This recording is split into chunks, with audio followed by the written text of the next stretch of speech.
newspapers. Beyond teaching, he plays an active role in the global research community. He serves as a reviewer for esteemed journals, including the Global Journal of Labour, South Africa, Journal of HRM USA, and Case Focus Journal UK. He is also on the editorial boards of several international journals, such as the Annals of Human Resource Management Research Indonesia and the University Journal of Business and Management USA. A committed mentor, Dr. Chabra is associated with Startup India, B-Incube Chhattisgarh, and several research organizations. His leadership extends to organizing and chairing sessions at both national and international conferences. And he is a regular contributor to faculty and management development programs for institutions like IMA, MSME, and law enforcement bodies. Recognized by organizations including Rotary Club and Amity Business School, Sir continues to inspire through his multifaceted contributions to academia and professional development. With this, I welcome Sir to take this session. Sir, over to you. Thank you, Rasmi ma'am. Thank you for your kind words. Good evening, Ajay sir. Good evening, my family members from RFI, and good evening to one and all the participants who have made it today to join us in this session.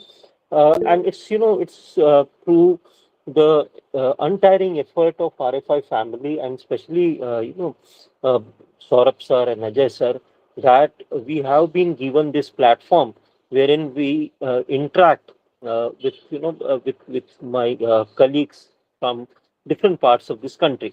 So thank you very much for this platform, and thank you, Asmi ma'am, for this kind words of yours.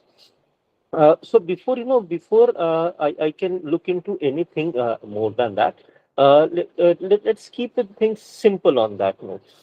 Say, for example, we would try and keep this session interactive, and to keep this session interactive, what I would do is that I see that there are some PhDs in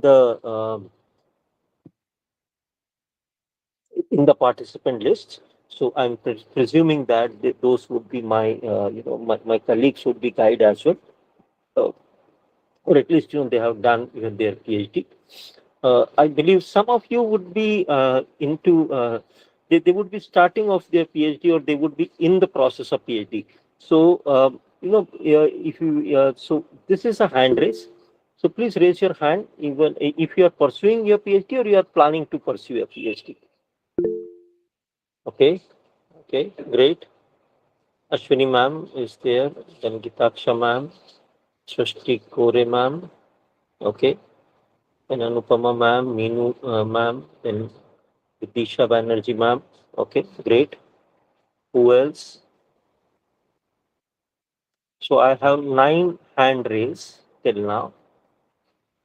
Sadim Thakre sir, Nisha Saha ma'am, then Hira Gupta sir, then Rohan Rajoria sir. Okay, Manish Kumar sir, Ranjita Soumya ma'am. Okay, great. So I believe these are the people who are pursuing or they wish to pursue their PhD. Great, great. Thank you very much. You can lower down your hands. It's so kind of you. Okay, Nisha Saha ma'am also. Okay, great, great. Thank you very much. Swapna ma'am is also pursuing. Amardeep Patil sir is pursuing. Okay, great, great. Thank you very much. So you can please lower down your hands. Thank you very much for your response. So we'll try and keep this interactive. As I said, I'm pretty sure that okay, Nath ma'am is also pursuing her PhD. Great. Manish Sharma sir, Amardeep Patil sir. Great, great. Thank you for your response. Okay. So I believe that firmly that all my colleagues who are in this session. So you have certain, or I should say you must have gone through certain understanding in research. Okay, my colleague yesterday would have uh, Jane ma'am would have gone through that how can you identify problem. So once you have identified your problem, you have, you are almost, I'm not talking about that, have you finalized your, say, topic? Whether you are doing your PhD, you're pursuing your PhD, or you are, you are writing an research paper, irrespective of that. The first idea is not to jump on a topic. Please understand that. As per, as per my understanding, the first idea is not to jump on not to jump on a topic per se, or the first idea is not that you finalize a topic per se. No, the first idea, according to me, is that you finalize an area of interest. Okay, anything that can be of interest to you. One, to see that what is the what is the current data that is available to you on that topic. Third, try and see that if you can, if you can see through that, or how much do you feel exactly that topic. Okay. Fourth, is the topic researchable types? Can you, as we go on, we would be discussing that idea of that researchable topic. Or let me give an example. A student of mine came along with me that you know uh, that say, for example, uh, it's a sorry state of affair that, despite of the fact that some women may face an molestation, say, for example, but they don't report it. Okay, maybe due to family pressures, or many things, come under their way, that they don't report such cases. And he bought certain statistics saying that, this is what actually happens. Okay, great. So what next? So he said that, sir, I want to do a research on this thing, telling that, why do women do that, or how many women have faced such type of things, such type of derogatory things and things like that. Agreed. My two questions. One, you are a student of management. Okay. So one, how would this topic help you in say in your career, or in your progression? I'm not, understand. I'm not talking about the topic per se. Please understand this thing. Okay. Two, if you want to do it out of your general interest, good. How would you go and how would you go and seek this data? How would that is the second part of my today's what should I say, today's topic, sampling. Okay. So how would you get that sample out of people? How would you go and seek that sample? That uh, how would you go and interview people, or say whatever you would like to do, interview, questionnaire, whatever you would like to do. Okay. So the question is that how would you do that? Okay. So if you don't, then he has no answer to this thing. Okay. So that's what my point is. That please look into that. That what exactly the topic of your interest is, that researchable. Okay. What should I say? What is the gain, maybe, or what would How would it help in your career? How would it add to the existing pool of knowledge? So ask certain questions like this before you try to jump on a certain topic. Before you try to say that, okay, no, this is something that I would like to pursue. Okay.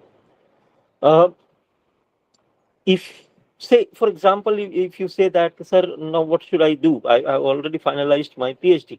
Okay, I say, now you cannot change your PhD topic now. Okay, if you are already registered for it.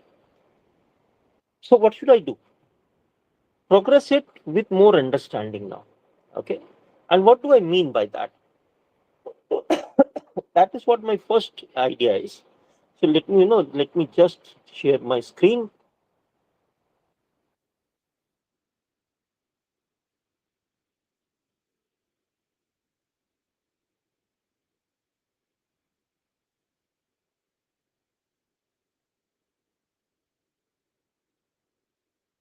1 second, please. Now, this question, that how better can you prepare if you are already finalized the topic? I'm not trying to get you into this idea. As I told, my learned colleague has already, talked about this thing, so I'm not getting into that. My idea is to give you some understanding on this idea, that as to how research design and sampling can help you. Okay.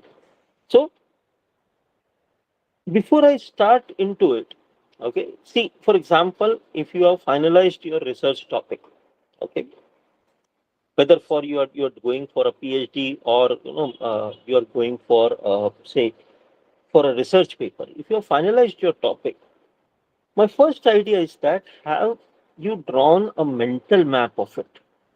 Anyone who would like to share his or her views on what a mental map can be in research? If any of my colleague would like to contribute anything. So most probably we would be deciding upon the research methodology aspects, like from where would be collecting the data, where whether it would be a primary research or a secondary research, sampling Okay, technique. So my understanding is that, sir. okay, okay. No, no, no, not bad, not bad, ma'am. Anyone else? Anyone else who would like to contribute more into it?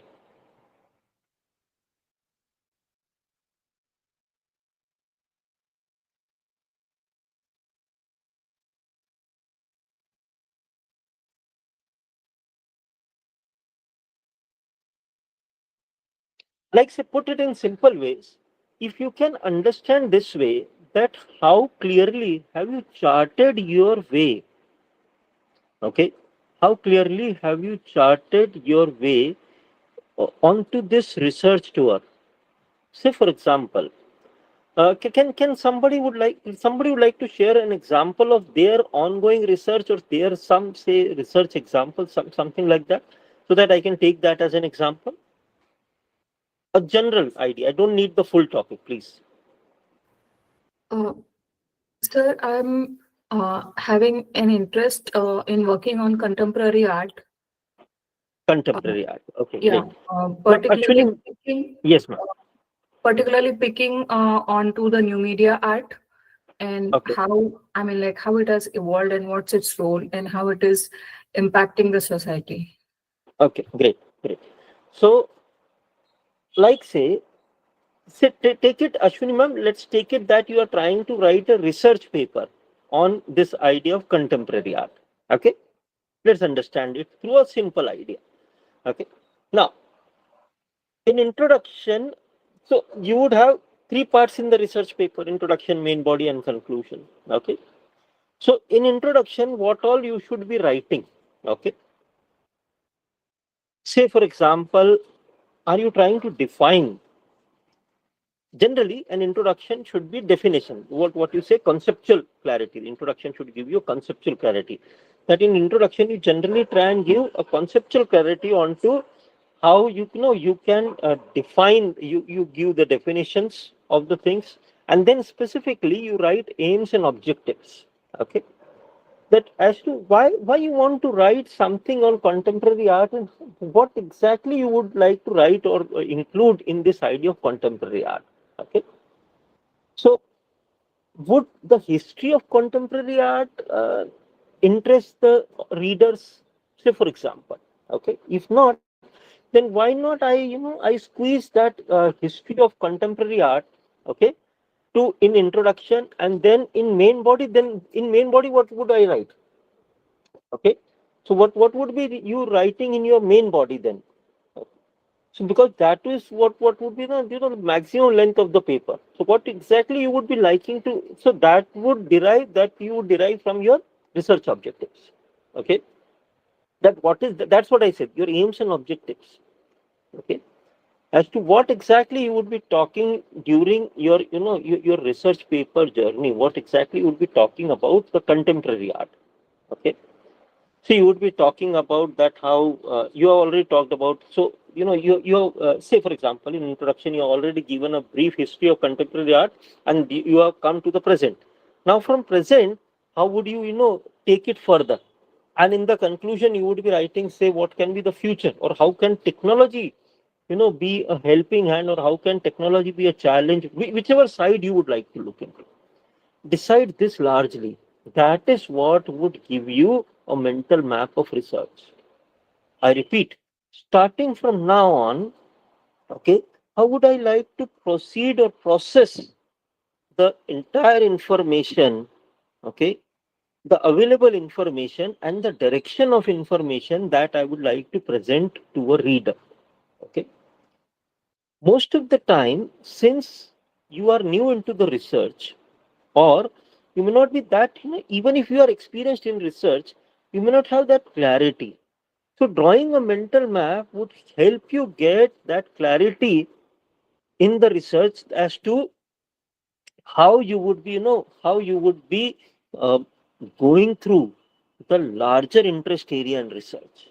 Okay, please understand this thing. And that is where a mental map of research would help you at any level, whether it may be at the research paper level or it may be at the PhD, especially at the PhD level. Okay. So, especially if you are trying to look into your PhD, try and write down. Okay. Not only, try and write down the broader details. I'm not talking about the topics, write down the topics. No. Write down that what would be the general inclusion of content. Okay. The general inclusion of content, because if you have already crossed your RDC, your synopsis is already through, then you would be, you have got a larger idea of chapterization that you would be doing. So a general content, okay, sit in and do that. Okay. This at one point of time may seem very, tiring and boring. Let put it that way. Okay. Have you heard this idea or have you heard this concept of eat the frog?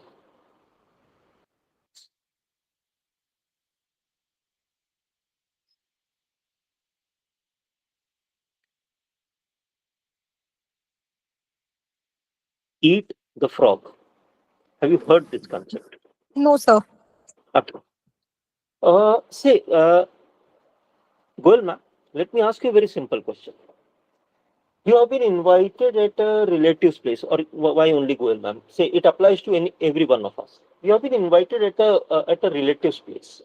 So once since you are invited for lunch or dinner, so you would be served multiple, cuisines, or you would be served. There would be many things in the menu. There may be one odd thing. Let's stay back with that. There may be one odd thing, one vegetable that you may not like to eat, or that don't like generally. Say pumpkin. Okay. For example, what would you do? You would eat it the first, or you would eat it the last. So there are choice between two vegetables. One that you like less, one that you like the most. Which one would you like to eat first? Which we like the most? Which we Are you like sure, to. ma'am? Are you sure? Yes. And Yes. Okay. it's like just eat and finish what you don't like, and then later release the things what you want. Sir, leave the best for the last. Okay. So you would, given a choice, you would either try to avoid that vegetable, okay, or you would try and eat it at the first. I'm telling you a general idea, so that towards the end you are left only with something that you cherish having. Okay, that suits your palate. That is where this, in any project, in any our professional setup, we would try and do the same with any of the frog that is presented. Nobody wants to eat a frog, yuck. Right? So anything that is difficult, anything that is, what should I say, that is not happening types, you would not like to do it. You would like to either postpone it, okay, or what you would do, you would try to, procrastinate it to the extent that, you can. And that is what would take you in problems. Because finally, you have to complete your PhD with the entire thing. So try and figure out in an entire, when you are, looking onto a professional project, try and look into that. What is the frog in this professional project? Try and identify that frog and eat that the first instance. What's something in this entire project, into your entire PhD? What is that you hate to do? Do that the first. Face your fears. Do that the first, and that is so that whatever would be left, okay, once you are done with that frog, whatever would be left is all your interest. So now you would complete your PhD in no time.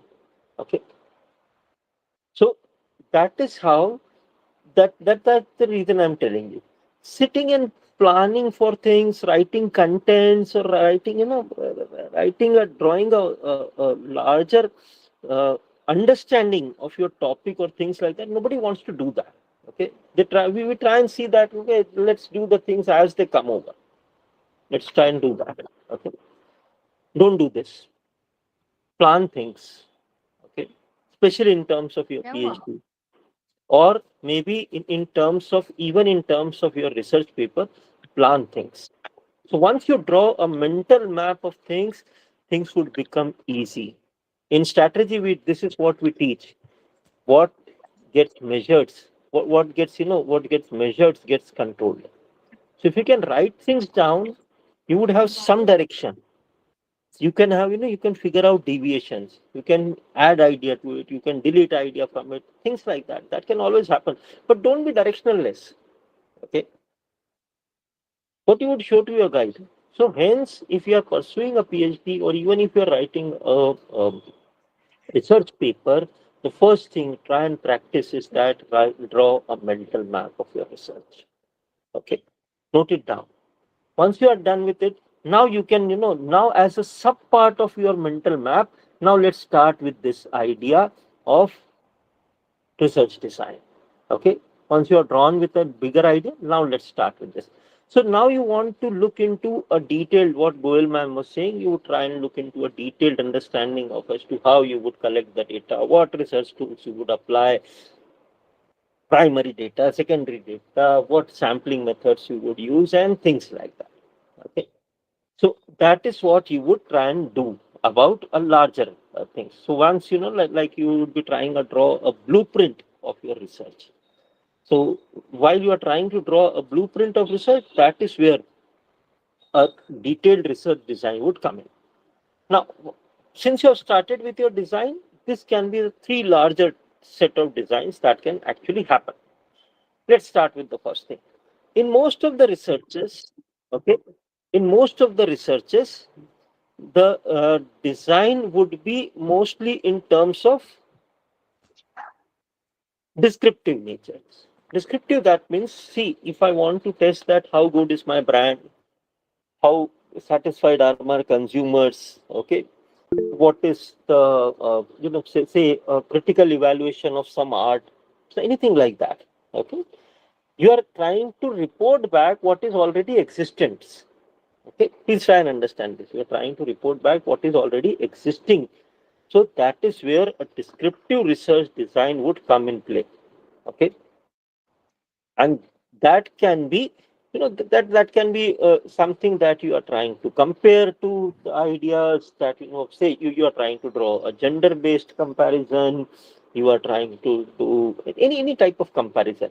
Okay, please remember this idea of comparison. Okay, because when I would draw towards the sampling idea, then I would try and give you some insights that, when you are trying to do any comparison based study, what can be a sample, how you can distribute the sample. So please understand this from a sampling perspective. Okay, so in a descriptive design, you can do anything like this. Okay,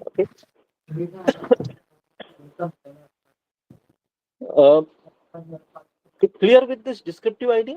Okay, so what can be a descriptive idea?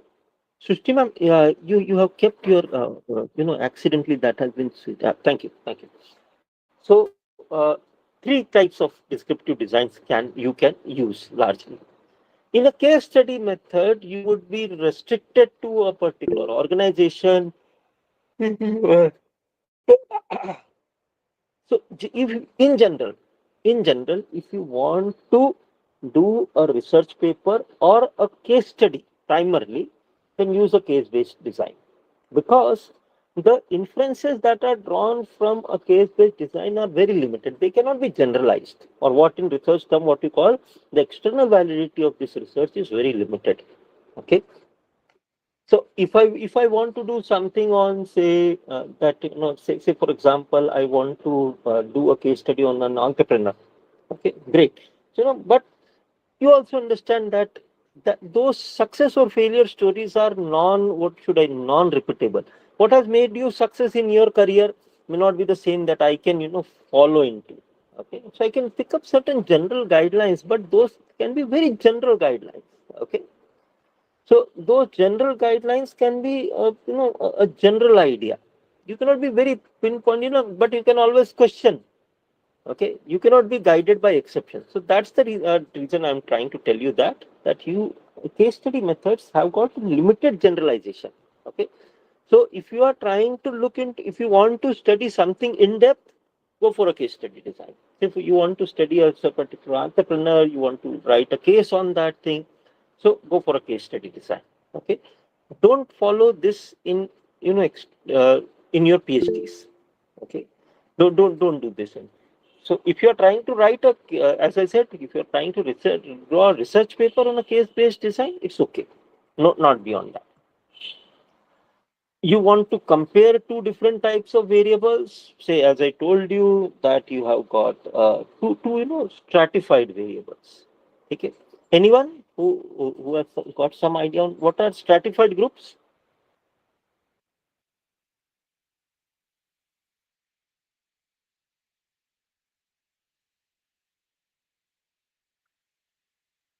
Anyone who has got some idea on what are the stratified groups?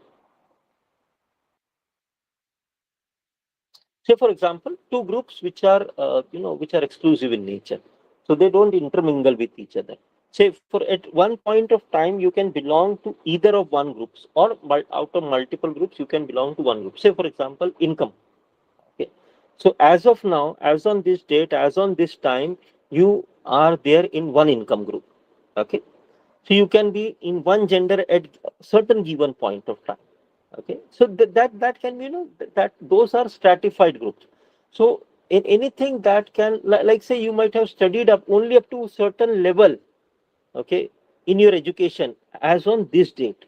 Okay, so if I'm presenting my questionnaire to you, so you can be on a certain, you cannot say that I'm not asking what you are pursuing that. But say, if you are saying you are pursuing PhD, I am asking you the last completed degree, so it would be a PhD. So irrespective of what PG you are, but you are would be a PG. I want to generally know that what is the level of your education. So as on date, as of now, at 5:59, you are a PG. That's it. You are not completed your PhD. That remains the fact. Okay. So you are different from someone who takes a PhD degree. So that is where, in simple terms, is a stratified group. Okay. But some authors feel, some experts believe that, and that may be true also, that it would be obviously better that if you can study the variable over a period of time. Say, for example, let me give you an idea to this. COVID happened to all of us 2020, okay, 5 years now.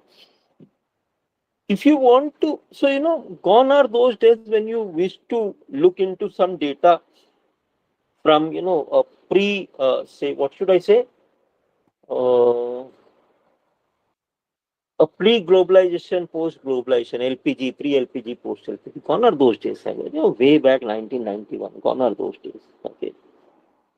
But to my understanding, COVID still holds, a larger impact on economies. Okay. Still, it continues to. So, if you want to say study certain change in pattern, the way businesses are conducted, or certain pattern, the way things are done pre-COVID, post-COVID. Say, for example, I give you an idea. Uh, all of us might have, since all of you, our respectable colleagues are teachers, we all might have taken, say, classes, online classes. Okay, back to normal, we are taking offline classes. Great, but thanks to COVID, that we were introduced to some platform like this. Okay, that we are. So that is what has stayed from COVID. Okay, so this is a perennial impact of COVID. That certain approaches or certain ideas in businesses have stayed back. Okay, so like say eKYC, for example, that has stayed back after COVID. So many things have moved online, and those online channels are staying back even after COVID, despite of that the fact that the offline stores are open. but they have not taken off their e-stores. They still, they still continue. So my idea telling you is that those plan certain, studies. If you come from economics background, if you come from a marketing background, finance, HR, whatever background you come from, if you can do some, or if you can study some variables, even secondary variables also, okay, the published data by government also, to see that how this has COVID has impacted on such variables, okay, that would be a good contribution, or that can be a possible area where you can research.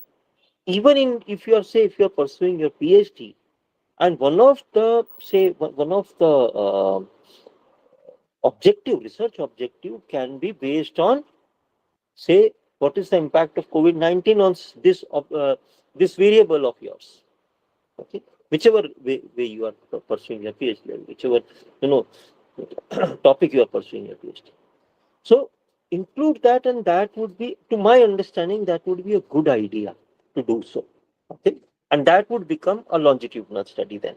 Okay, you can, see, questionnaires, PhD questionnaires have two issues. I'm not talking much on questionnaires. Many candidates ask me that, sir, what should be the length of the questionnaire? Please understand that there can be no length of the questionnaire. Okay, there can be no narrative as such that, that it can be 5 pages, it should be 70 pages. So candidates come and ask that, sir, my guide has told that you are pursuing your PhD, at least, it should have been, it should run through 5 pages, or it should have at least have 70, 80 questions. That's not a criteria for it. The criteria is simple, to my understanding. Make sure that every objective, okay, you can link back to the questions that you have asked. Say, if I say that from question 1 to 5 would cover my objective 1, as simple as that. If you have got that clarity, that should be the length of your questionnaire. As to the extent that it can, it can suffice the requirement of your entire objectives, and maybe one or two more, so that you can carry out any type of future research from that idea. That's it. Okay, that's all as far as the length of the questionnaire is concerned. Still, out of asking these questions, or out of this lengthy questionnaire also, at times you may feel that this is not carrying the entire heart in heart of as to what the research I want to do. Hence, the best idea is that go in the field, ask people, meet your respondents, okay, get the first hand feedback from the respondents. That can be, obviously that would be time consuming activity, but that can give you many insights onto your research. Why? Let me explain that further. Because when you would be writing your discussion, inferences and discussion, you would be needing the data other than what your so-called test or hypothesis testing would tell you. You would be needing data other than that also, to explain that why this, probably this data. So for that explanation of that data, you need to go in field, observe your, see how your respondent behaves. Okay, if you're doing if you are doing a research on retail, rather than getting only a questionnaire field, try and go to some retail outlets. Try and see that what all a customer does when he gets into a retail outlet. Okay, why the customer is known as a black box. Try and feel that thing firsthand by visiting retail outlets. That's how all even the people who own such retail outlets do that. So try and look into that. Okay, try and get that first-hand feel of the market. If it is a market-based research, or it's a student-based, whatever your research idea is, if possible, try and get the first-hand feel of it, along with a questionnaire. And that is what would make it a mixed model, or mixed method of research that I would be talking later. Okay, so if possible, try and go for a qualitative data as well. Okay, so I believe this idea is clear to you. Uh, Quickly, in descriptive research, we had spoken about case study, a cross sectional, and I have given you in cross sectional as example of longitudinal as well. Well, when I talk to you that if you can study, the movement of variables over a period of time, and then the qualitative data where you can through focus groups and other things, you can actually in-depth interview and things like that. You can actually uh, carry on, or you can understand. Okay, at one point of time, we had conducted that focus group interview. So, wherein we called people, try and ask them in general about what a school should look like, this should look like. They're trying getting that data from first and from the parents, and then introducing to the school as to narrowing down or leading that example. So that you can also do. But as I told you, it's a it's a uh, time consuming activity. Okay. Now we come on to the next part of it. See, everything may not be very established. Okay, so you may need to search into various other factors also. See, as I was giving an example of COVID-19, some things are known, the researchers are on, but some variables are still, a question. Okay, that as to how this would, how this topic would be like. Okay, so based on your interest area, okay, can you explore more dimensions to your topic or more factors to your topic? And how does those dimensions or those factors link with your research? Is that what through say for example, is that previous studies have looked into it? Okay, I'm not saying that say for example, you are trying to look into a research. You have to tell that okay, this study was previously carried out in say Gujarat, and now I am doing it in Madhya Pradesh. Okay, I'm not talking about that. Okay, that's a different type. I'm saying that have the earlier studies tried and explored the dimensions or the probable factors of it. Okay, certain things. Say for example, stress management, a widely researched topic. People have almost tried and figure out that how job, how family, how a combination of various factors leads to stress along with the mediating variables. Okay, so there is that would be more of a descriptive research if I'm doing something on stress. But if I want to figure out something new, okay, and based on that particular thing, if I feel that not enough things have been done, that is what would be a exploratory research. So you can figure out new, you know, uh, say you can figure out new factors which can actually add on to like say still as I told you, still we have got a day two before I was reading a research from IIT, and they have included another medical institution, and they are trying to research about the various variants of COVID-19 and what what is the after effect. Okay, so for 5 years, again a longitudinal study was conducted.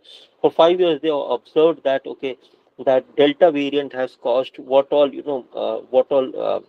changes in the patient, those who have suffered from Delta variant of COVID. So something like that. So you can explore such dimensions, okay, and try and figure out that what all can be done with or generalized or if you can if you can find out new things that okay, this is what can be a new factor added to the existing pool of knowledge. So something like this you can always explore. Okay, or what you can do, you can experiment the things. Okay, like I give you a simplest example.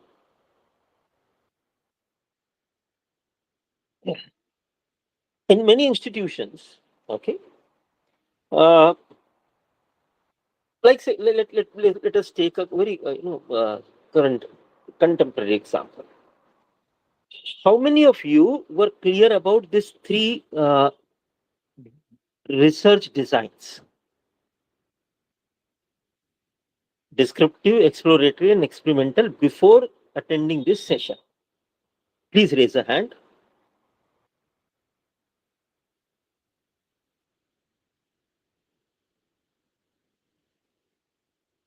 That was already known to you that okay, these are the different types of research design. Okay, great. Okay, okay, great. Okay. How many of you, after so far, after spending 40 minutes with me, have got some clarity on these three research designs?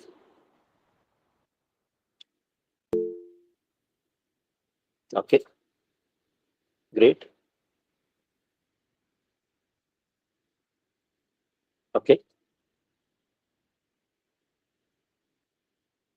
okay, great. So I hope you have got my idea of experimental research. Okay, in the simplest form, in the simplest, very simple form of it. Say, for example, you in almost all say many campuses. Okay, your students would be subjected to, say, for example, uh, maybe some type of a placement based training. Okay, so how many students, now you want to, at the end of the day, your director, your management would like to know that how much was, what was the efficacy of this placement training. Okay, so what can I do? Not all students would have been attending this placement training. So the rate of placement, I can put up a questionnaire to those students, or I can see that data that, okay, out of the class of 60, those who have attended 75 and above were, so what was the success rate in placements?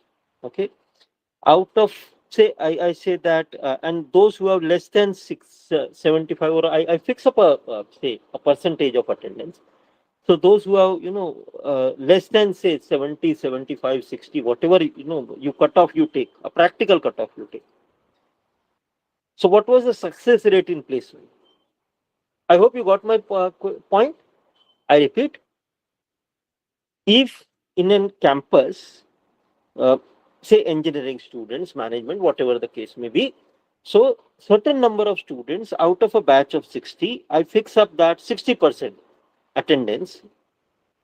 How many of the students who have attended 60% of such placement training classes, these GDPI type of classes, were able to get through a job in placements? Okay, company, those who are willing to get that. And out of those who were willing to take a job from the campus, those who have attended less than 60%, how much have they, how much have they fared well, or they done good in their final placement? Okay, can you do that?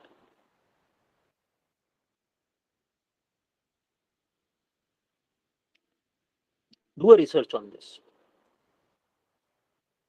A generalization. So today it may be your campus. Tomorrow you can increase the sample size. You can run across through campuses. Okay.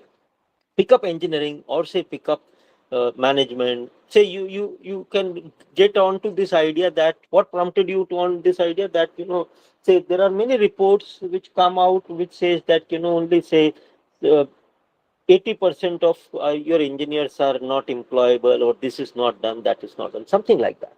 Okay, or management is spending efforts, money, everything on to developing students, especially for getting a campus placement. And if students are not attending it, so is there any actually any linkage between such campus training, and do they actually help students in getting a placement? Something like this. So that would be a good insight even for the management, those who are carrying the such type of trainings. Okay, so they would get a good insight as to what so you can explore dimensions into it. You can ask the company people, you can ask the students, you can ask from the, so you can include multifarious research, you can include multiple participants or multiple respondents into it, and do that. So those who attended a certain percentage of class, okay, that that you feel that, okay, at least this percent of class was must for a student. Okay, let's not get into 100%. Nobody would be doing that. So what if you attended this many classes, and those who have not attended classes, so what is the success rate times? Okay, so something of like this, you can, if you can present on to, okay, so plan your research something like that. Okay, that would be an experimental design. So plan your research accordingly. and you would be getting a good insight onto research. Okay, as I was telling, that pre-post type of a thing. You can attribute, largely you can attribute that success in campus to the impact of, say, the training that they are getting, pre-placement training that they are getting. And you can always opt for a mixed research design. As I told you, a quantitative qualitative mix would give you, actually, don't rely only on questionnaires, especially if you are doing a PhD. Okay. This is my, request to you. This is my advice to you, that don't only rely on a PhD. Oh, sorry, don't only rely on a questionnaire. Okay, if you're doing your PhD, go in field. Ask, get the first hand feel, feel of your, of what should I say, of your respondents, of your field of area, field of research. Go and get that feel. That is must. Okay. Don't only believe that PhDs is done only on papers. No. If you actually want to do a PhD, go beyond that, beyond your papers, beyond your desk. Go in the field, be in the sun, meet your respondents, and then you would get many insights which your questionnaire may or may not be able to capture. Okay, do that. That's what, design would look into. It starts entirely from what topic have you picked up. Okay, so based on that, okay, say once you decide that, okay, I want to construct a row house. So, the engineer would give you a design accordingly. Your flat design would be different. If you want to say that, okay, I want to plan a trip from, say, A to B. So decide your destination in research. So largely decide your topic in research, and accordingly, then the details may flow, the design details may flow. So things would be done. Now I come to the next part. In any questions so far, based on the design part? In any questions so far, or shall I preserve all the questions towards the end? Shall I take up all towards the end? But however you feel comfortable, like.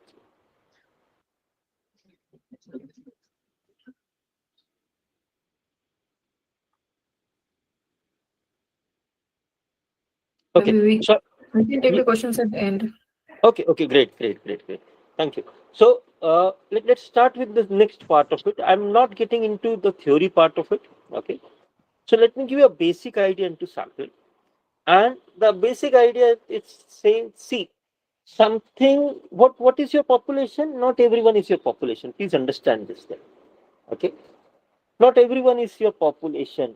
If I say that I want to understand that which brand of mobile handset is preferred, then what is my population? I repeat my question. I want to do a research on mobile handset preference. Okay.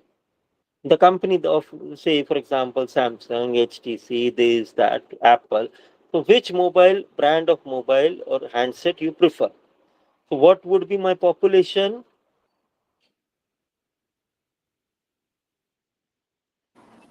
Sir, people using different mobile phones, different mobile Absolutely phones. great, sir.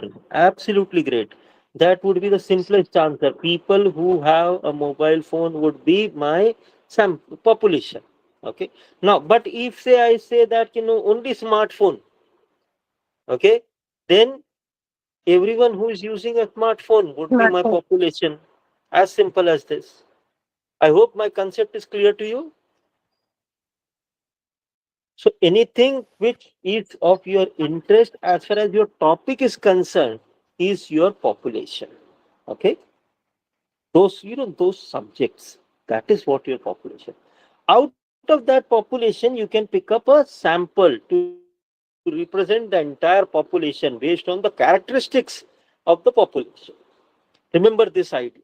A sample, most of the people only run for one thing, that is sample size. They come to, they tell that, sir, forget about this sample characteristics and this and that. You tell us that how to calculate a sample size. That is not, that's one idea which is important. The first idea which is important is that the sample that you have picked up, does it represents, or is it a true representative of the population? The size is one idea. Okay.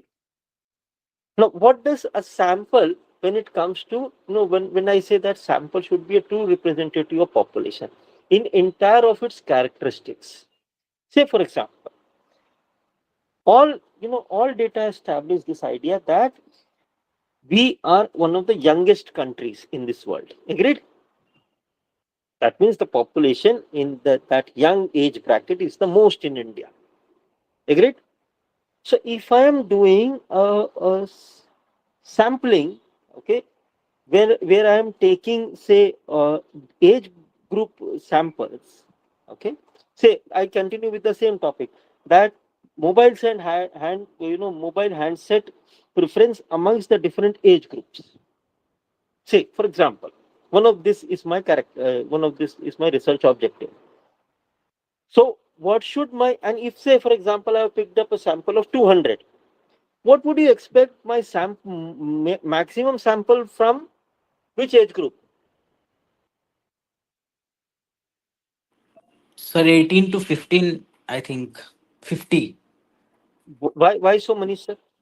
Sir, because in my opinion, above 18 years of age, generally students and the people are allowed to possess that smartphones. Agreed. Irrespective of that, Manish sir, still, can you give me a next logic?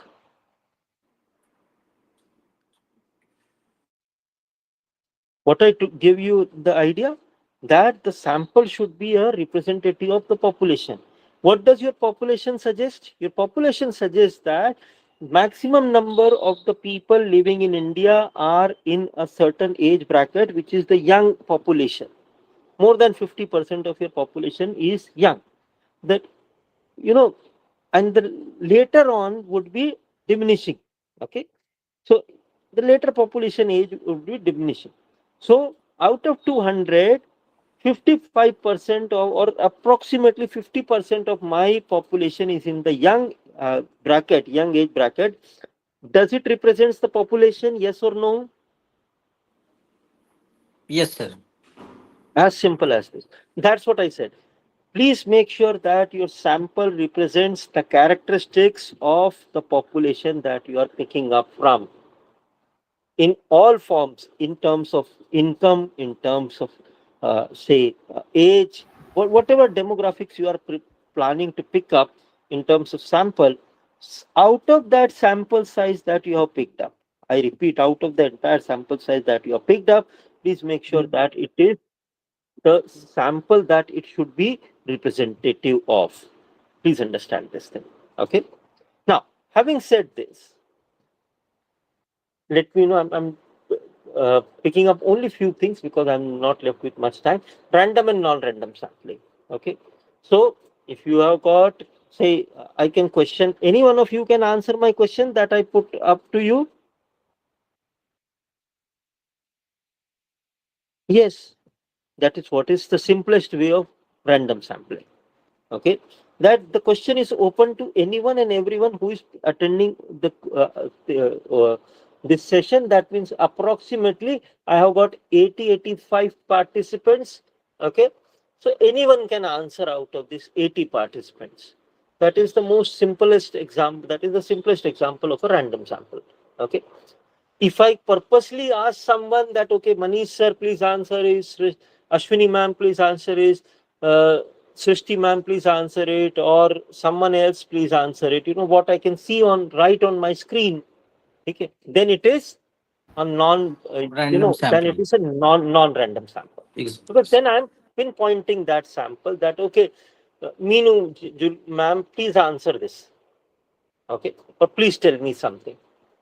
Then it is a non-random based sample, because it's based on my convenience, that I can see some of the names appearing right on my screen. So as and when they appear, I ask them. Got my point? That is the difference, simplest difference between a random and a non-random sample. Okay. Now how can pick up a random sample? So you can pick up any of such method. A simple random, as I give you an example, you can ask, you can throw up an example, a question in the class. Anyone can stand up, raise the hand, and answer the question. That's a random sample. Okay. In a stratified random, as I said, told you, stratified means I want to do a research wherein I want to compare a UG versus PG student. Okay, and at any given point of time, a student can be either a UG student or a PG student. So that becomes a stratified. So I can allow a proportionate that, okay, out of this quota, this would be the sample from UG, this would be a sample from PG. Then that becomes a proportionate. Because, again, based on how many, say, uh, uh, obviously you understand that UG students would be more than PG students. So obviously my larger population should be from UG. Okay, so I can justify that. So that is proportionate. If I just pick up, okay, out of 200, 90 from PG, 110 from UG. No explanation to that. That becomes a disproportionate.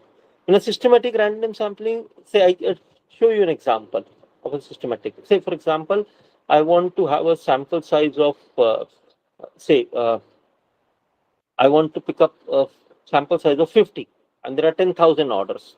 So every 200 orders would be my sample. So I would, go for 245th, 445th, 645th, so on, 845th to make it 200. So that becomes a systematic. Understand this idea. If you are doing a area based sample, okay, if for any matter, if you can say that, okay, say based on the area, the characteristics of the sample would change.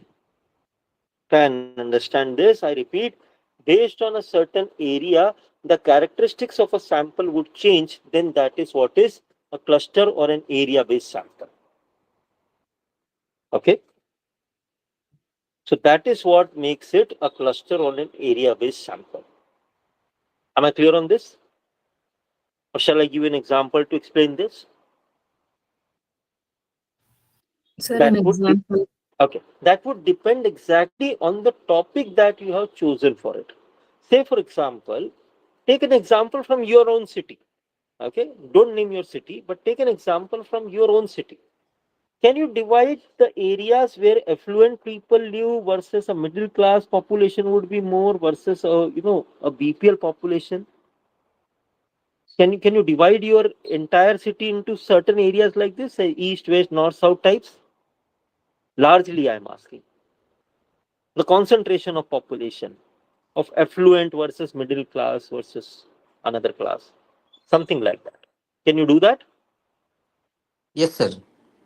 If so, and based on again on your topic, if if say for example, based on again your topic, if you have got a larger interest on say on or your data largely depends on the income distribution of the sample, then you should be doing a cluster sample to represent that. If you say that I want to represent Delhi, okay, say study of certain attributes in Delhi, and that attribute is primarily dependent on say income group, okay, consumption, say for example, consumption of a certain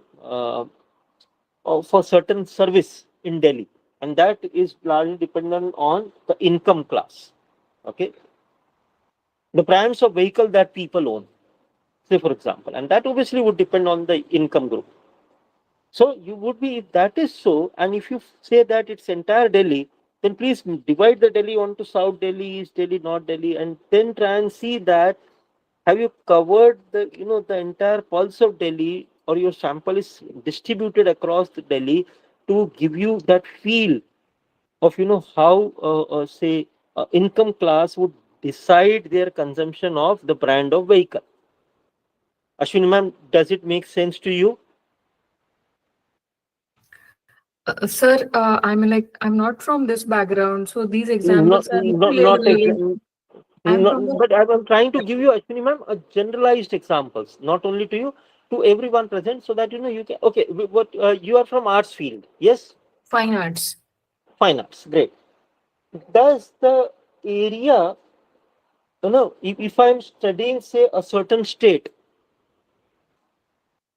okay, Ashwini ma'am, Example, it's like when it comes to fine arts, I mean, like it is like example, an artist, uh, he is working in a particular area or she's working in a particular area.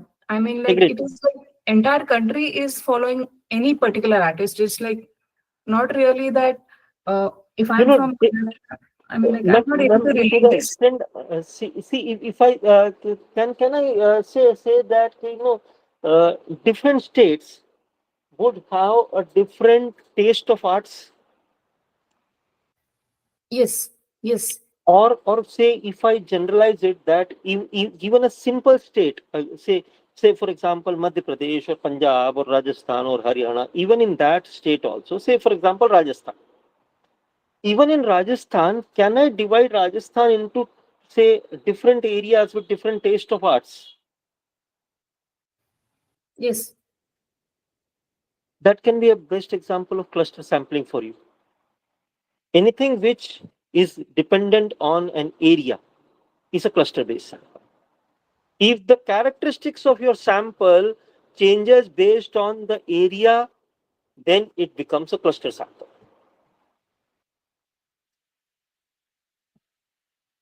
Am I clear on this, Ashwini ma'am? Does it make yes, sir. sense to Now I you can, now?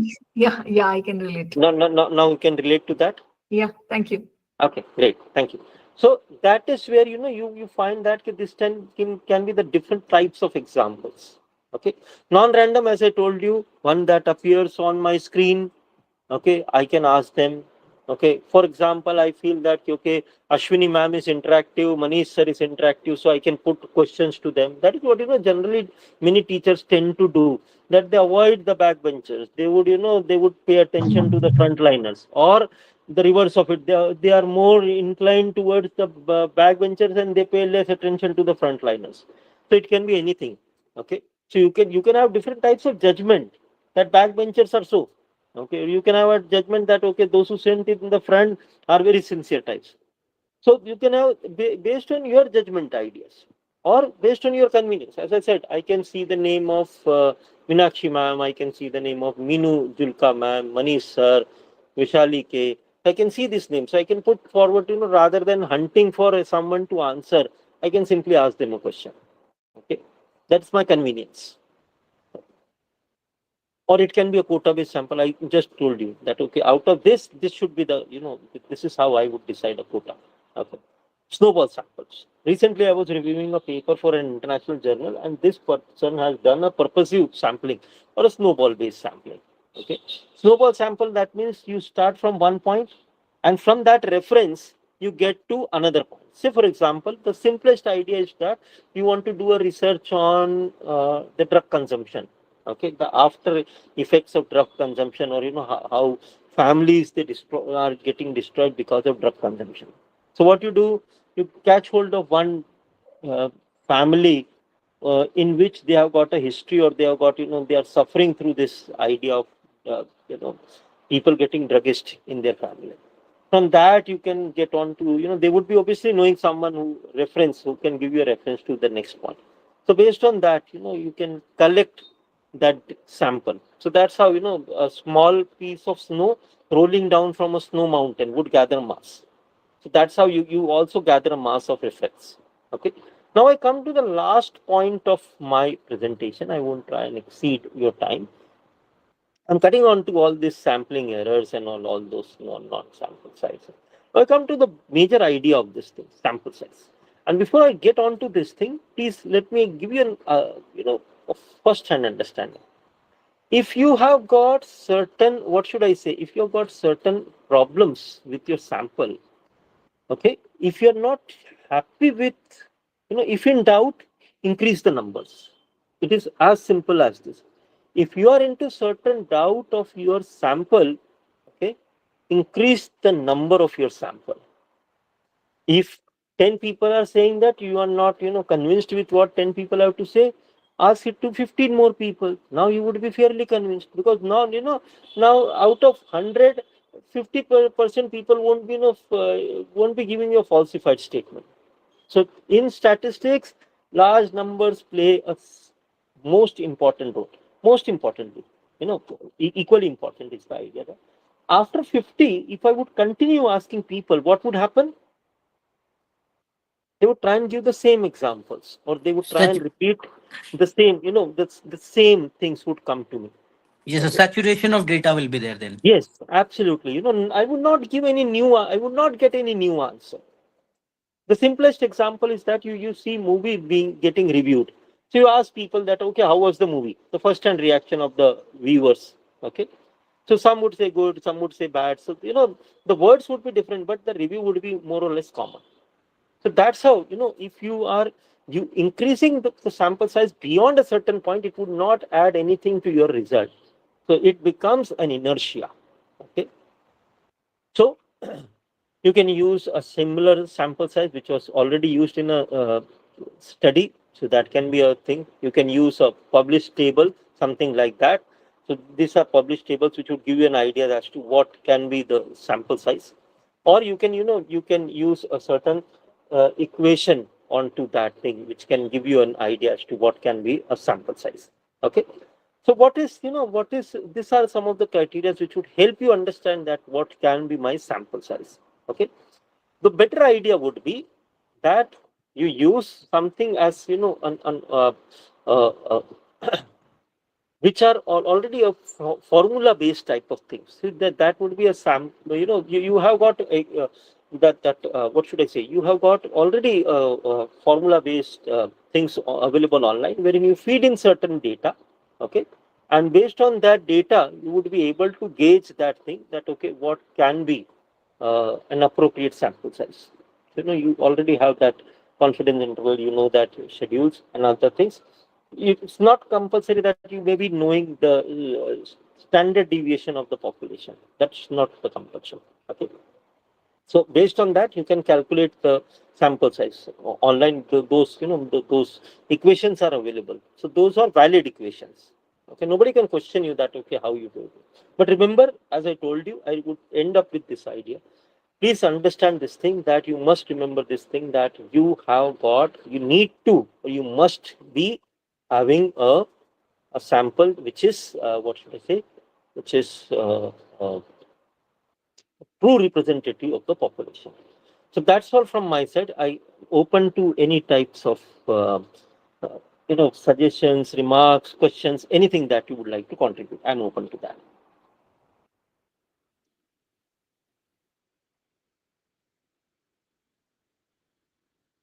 If you want to contribute something, you want to add something, you want to put up a remark or anything like that, or you want to have, if you have got certain question, I'm open to that. Please.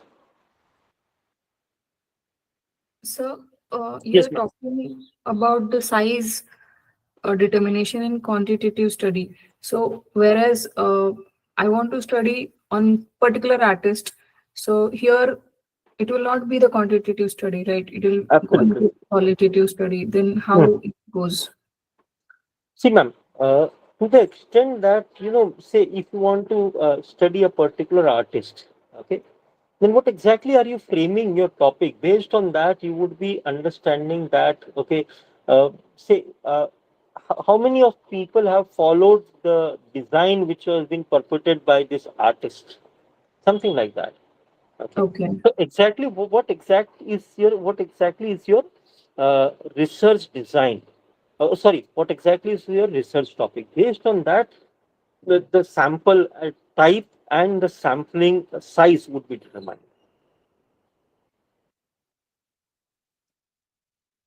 And sir, also I have one question that Please.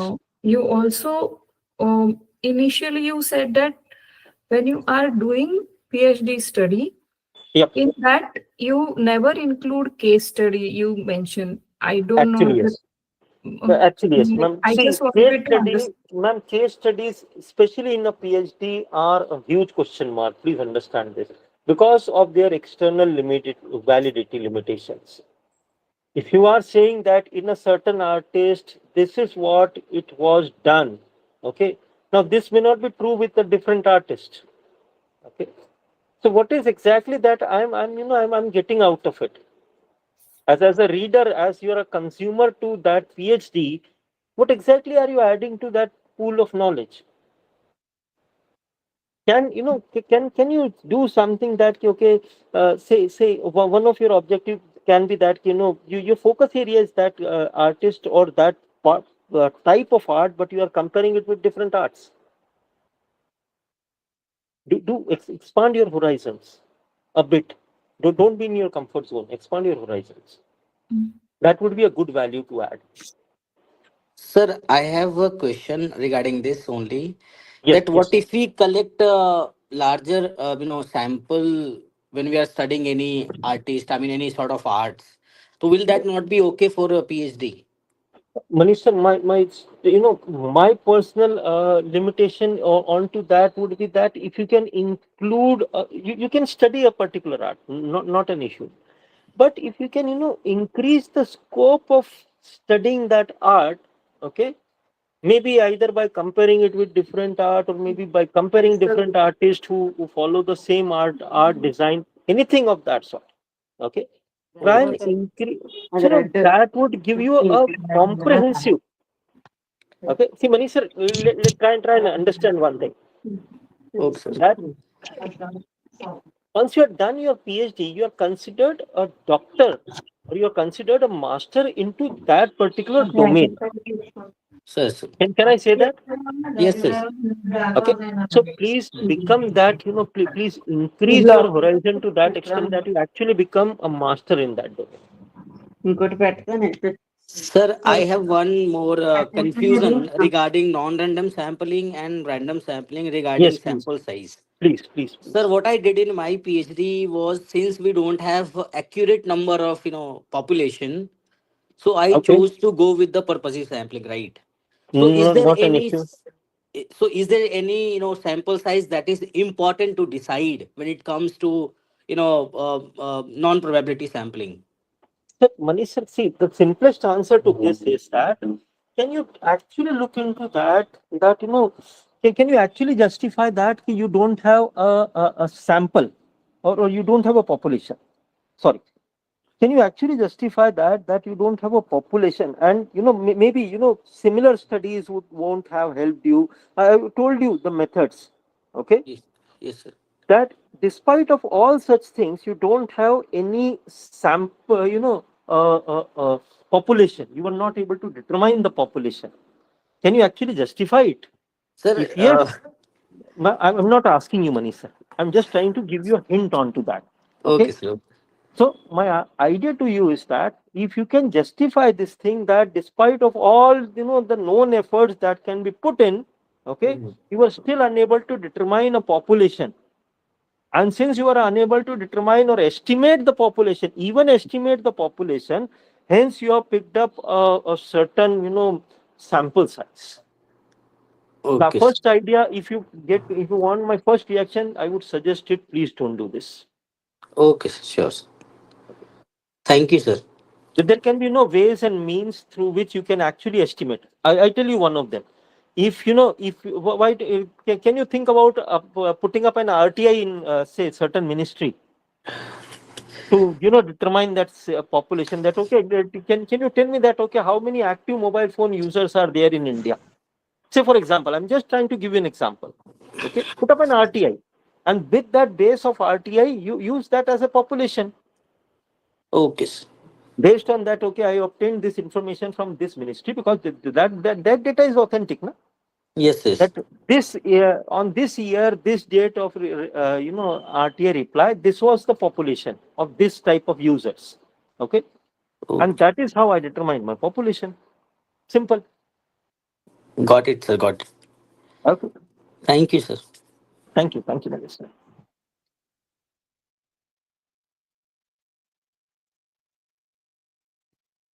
So I think that's it for the day. Or anyone has got any other, if you want to contribute anything, if you have got, I always feel enriched after talking to you people.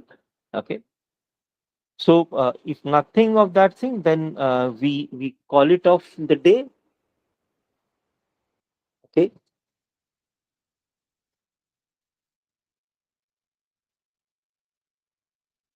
Okay. I've got a message which reads that, okay, Mahendra Pal Singh Rajput sir, consider if I have to study the diversity of plant pathogen in an area across 5 districts. Okay. Uh, I would be collecting five plants from 5 locations of one field. Sir, what is the total number of fields that you will be studying? Always understand, set the 25 fields. This is the entire population you are talking about? What is the population? Total population? What is the total population, Mahendra sir?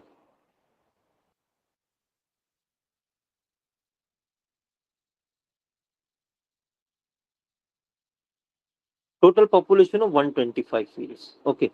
Does the size of field differs? That means small, large, very large, something like that? Yes. Okay. It varies. Now, obviously, to my understanding, based on the, if you have got different sizes of field, then there would be, different, say, for example, different types of plants which would be grown up in these areas. Is that dependent on the size of the field? Or the number of plants would be, the number of plant population obviously would be different. You're studying the same plant population. Say you are studying the same plant species. Okay, great, great. That, let's say, for example, if I take only wheat plant, can I take it that way? Okay, great. So it would be like, say, wheat plants across 5 districts. Okay, what type of plant pathogen? Now, how you have picked up these 5 districts? So, my idea telling you is that, Mahendra sir, that try and answer these questions for you. Okay, try and answer these questions for you. How you came to conclusion of fungal pathogens only? Why you want to study only fungal pathogens? You must have remember one thing. Before you put up something, answer your logic. Question your answer. Remember always that, in a research, follow it. Question your answers. If you can raise question to what your answers are, and if you got logic behind your answers, then you are through in your research. Because as a reviewer, I am telling you, I would like to see all such answers in research methodology part. Okay, are you getting my point? Say you say that this are the this world's 3% contributing 3%. Great. Why fungal pathogens only? Do you want to say that fungal pathogens cause the maximum destruction or are the most common type of pathogens?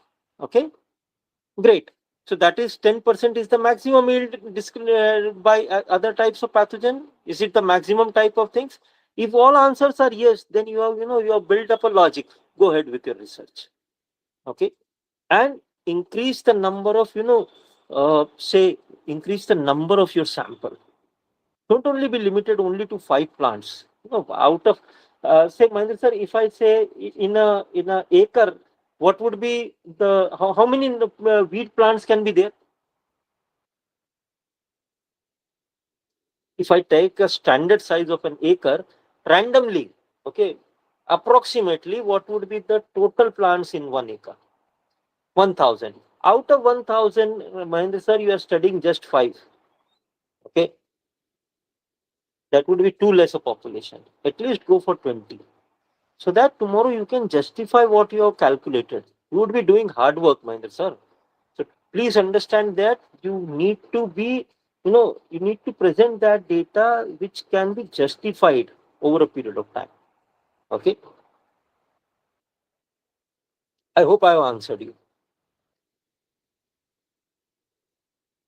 So thank you, Mahendra sir. So, researchers like you would be doing something great because, as I told you, if you can question your answers, you are doing good job. As simple as this. Always remember this. Question your answers. Okay. Be a devil's advocate. Raise questions to what you have got in your mind. Because before anyone else raises questions or rejects your idea of work, do it yourself. So that you can actually, got onto this idea that why you picked up this topic, why not that, why this, why not, something like that. Do it. Okay.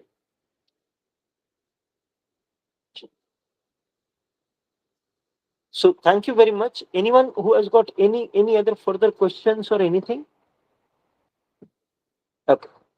So thank you very much. Have a So very good evening. Yes, Ayushi ma'am. Ashwini ma'am, I'm sorry. you said that I mean, like, this is Mahendra sir had very totally different thing where my area is totally different. Absolutely, absolutely, Example, absolutely, ma'am. when Absolutely. example I'm talking about contemporary art, and when I'm talking about contemporary artist, so if Hmm. I'm taking artist as sample, so Hmm. not just taking as five artists, but it's like you increase the number of artists and the areas working, like maybe South India, North India, or the West India, or the East India. Ashwini ma'am, please understand one simple thing. It is entirely dependent on the topic that you pick up. Okay, are you studying a particular form of art and then studying the artist? Is that your topic, or you are limiting yourself only to a certain artist? I hope you are getting the difference Okay, in the I two. got it. Okay, so based on the topic, then your sample and other characteristics would be decided.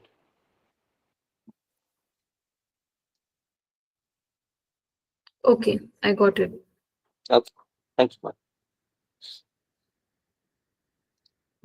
So shall we call it a day?